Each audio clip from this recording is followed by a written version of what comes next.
Hi hello வணக்கம். இன்னைக்கு நம்ம சமையலில் பச்சரிசி நொய் கஞ்சி வாங்க செய்யலாம். பச்சை அரிசி நொய் இந்த புரோக்கன் ரைஸ்ன்னுவாங்கல்ல, இது வந்து கஞ்சி காய்ச்சி தயிர் ஊற்றி வெங்காயம் ஆனியன் கரைஞ்சி போட்டு குடித்தா நல்லா இருக்கும். சம்மருக்கு கூழ் பிடிக்காதவங்க இந்த மாதிரி கஞ்சி குடிச்சிக்கலாம். இப்போ இதுக்கு தண்ணி நல்லா கொதிக்குது. இந்த இதில் வந்து நம்ம ஹாட் வாட்டர், இதில் வந்து நம்ம நொய் மிக்ஸ் பண்ணிக்கலாம். இது ஒரு 10-15 நிமிஷம் வேகணும். நான் நொய் இல்லையா, நான் நல்லா கழுவி ஊற வச்சிருக்கேன். ஆனாலும் இது கொஞ்சம் நேரம் 10 நிமிஷத்துக்கு மேலே ஆகும். ஆனால் அப்பப்போ இந்த மாதிரி கிளறிக்கிட்டே இருக்கணும். அது நல்லா வெந்ததுக்கப்புறம் கொஞ்சம் நேரம் ஆற வச்சு தயிர் ஊற்றி வெங்காயம் அரைஞ்சி போட்டு பச்சை மிளகாய் பக்கத்தில் வச்சுக்கிட்டு ஒரு கையில் துண்டாக வெட்டணும் வெங்காயம். அது வந்து இதில் உப்பு, இதுக்கு தகுந்த போல் உப்பு சேர்த்துக்கலாம். கல்லுப்பு இப்போ இதிலே போட்டுடலாம். பாருங்கள், நான் போட்டிருக்கேன். போதும். இது ஒரு ஆழாக்கு இல்லை 3/4 ஆழாக்கு புரோக்கன் ரைஸ்னா 200 கிராம் இருக்குது. 200 கிராம் 150 கிராமுக்கு மேலே இருக்கும்.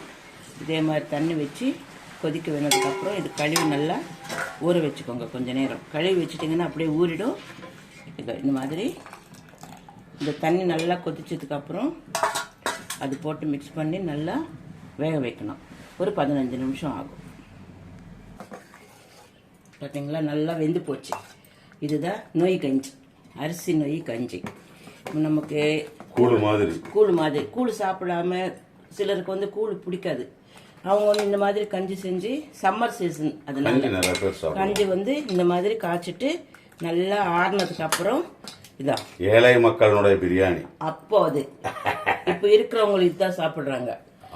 இதான் இந்த மாதிரி தயிர், பச்சை மிளகாய், வெங்காயம், இந்த வெங்காயம் போட்டு வெங்காயம் போட்டு மிக்ஸ் பண்ணிக்கலாம். சிலருக்கு பிடிக்காதவங்க அப்படியே மோர் ஊற்றி, இது திக்கான தயிர். இது நீங்கள் வேணுமென்னா அது மோர் ஆக்கி ஊற்றிக்கலாம்.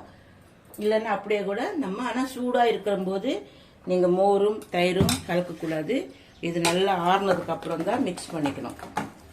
சூடாக தயிர் உடஞ்சி போயிடும். ஆமாம். இப்போ நல்லா கஞ்சி ரெடி. இதுதான் புரோக்கன் ரைஸ் கஞ்சி. சூப்பராக இருக்கும். நீங்கள் இதே மாதிரி செஞ்சு பசங்களுக்கு கொடுங்க. நல்லது நொய் கஞ்சி.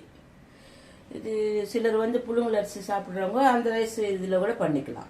அது அவங்கவுங்க விருப்பம், சாப்பிடலாம் அவங்க விருப்பம். இதே மாதிரி கஞ்சி காய்ச்சி இந்த மோர் ஊற்றி வெங்காயம் போட்டு பச்சை மிளகாய் வச்சு நம்ம குடிச்சிக்கலாம்.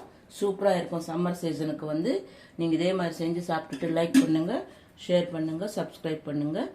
ஓகே, இந்த மாதிரி நல்லா ஆற வச்சுக்கோங்க. நான் இன்னைக்கு காலையில் செஞ்சேன். நீங்கள் வேணுமுன்னா ஃபஸ்ட்டு சாயங்காலம் நல்லா காய்ச்சி வச்சுக்கோங்க. உப்பு போட்டு மறுநாள் காலையில் சில்லுன்னு இருக்கும். அதில் நீங்கள் மோர் ஊற்றி இந்த மாதிரி வைக்க வேணாம், வெளியில வச்சாலே நல்லா இருக்கும். ஆறிடும் இல்லைங்களா, சூடெல்லாம் ஆறிடும். அதையும் சொல்லலை, ஃப்ரிட்ஜில் எல்லாம் வைக்க வேணாம். மீதி ஆனதான் வச்சுக்கணும். இப்போ நம்ம இன்னைக்கு செஞ்சோம், கொஞ்சம் மீதி ஆயிருக்கு, எதுக்கு வெளியில வைக்கணுன்றதுக்காக வச்சுக்குவாங்க. அதனால வந்து மறுபடியும் உப்பு எதுவும் போட வேண்டியதில்லை.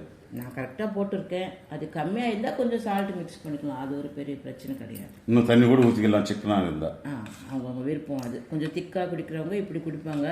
இன்னும் கொஞ்சம் தண்ணி மிக்ஸ் பண்ணிக்கலாம் அப்படின்னும் போது கொஞ்சம் தண்ணி மிக்ஸ் பண்ணிக்கலாம். இது நல்லா நான் கொஞ்சம் ஆற வச்சுட்டு சீக்கிரமாக வேணும்ன்றதுக்காக அதை கொஞ்சம் மீதி ஆயிருக்குதுங்களா, அதில் தயிர் போட்டுங்களா போடுறேன். இப்போ பார்த்தீங்களா, இது கொஞ்சம் புளிச்ச தயிர், அதனால தான் போடுறேன். நீங்கள் வந்து நேற்று சாயங்காலமே நீங்கள் காய்ச்சி வச்சிட்டிங்கன்னா இன்னும் நல்ல டேஸ்ட் இருக்கும். தெரியுதுங்களா? போதும். இந்த தயிர் இந்த மாதிரி தயிர் போட்டு நல்லா மிக்ஸ் பண்ணிக்கிட்டு சில்லுன்னு அமிர்தம் மாதிரி சூப்பராக இருக்கும். பசங்களும் விரும்பி குடிப்பாங்க, நம்ம பெரியவங்களும் சாப்பிட்லாம். இட்லி தோசை விட இந்த சம்மருக்கு வந்து ஒரு சொம்பு சாப்பிட்டாவே போதும்.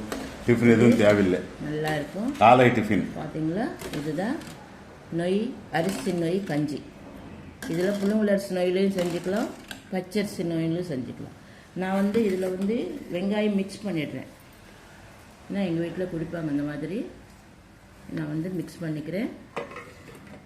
இது வேண்டான்றவங்க அப்படியே ஒரு டம்ளர் எடுத்துக்கிட்டு மற்றவங்களுக்கு வெங்காயம் போட்டு கொடுக்கலாம். இது வந்து பச்சை மிளகாய் நல்லா பெருசு பெருசாக இருக்குது, பார்த்து பயப்படாதீங்க. கொஞ்சம் கொஞ்சமாக வேணும்னா கொஞ்சம் கொஞ்சமாக கடிச்சு சாப்பிட்லாம், இல்லை ஊறுகாய் கூட வச்சுக்கலாம். ஏது பிடிக்குமோ அது அவங்கவுங்க விருப்பம். காசத்தை மட்டும் நான் மெத்தட் சொல்லிடுறேன், எப்படி செய்யணும் இந்த ரெசிபின்றது. அது அவங்கவுங்களுக்கு என்ன தேவைன்றது. கொஞ்சம் பச்சடி பக்கத்தில் சைட் டிஷ்ஷாக வச்சு சாப்பிடுவாங்க, குழம்பு ஊற்றி சாப்பிடுவாங்க, அவங்களுக்கு இஷ்டம். நான் வந்து டம்ளரில் கூட ஊற்றுறேன். நல்லா சில்லுன்னு ஆறிடுச்சு. இது புளிச்ச தயிர், அதனால டேஸ்ட் நல்லா இருக்கும். இதுதான் கஞ்சி. நம்ம கூழ் செய்கிறது ஒரு விதம், கஞ்சி காசுறது இது சிம்பிளாக காசிக்கலாம். சூப்பராக இருக்கும். நீங்கள் இதே மாதிரி செஞ்சு சாப்பிடுங்க, நல்லா இருக்கும். குடிச்சிட்டு நீங்கள் கமெண்ட் பண்ணணும். கமெண்ட் பண்ணாமல் இருக்காதுங்க. லைக் பண்ணுங்கள், ஷேர் பண்ணுங்கள். ஓகே.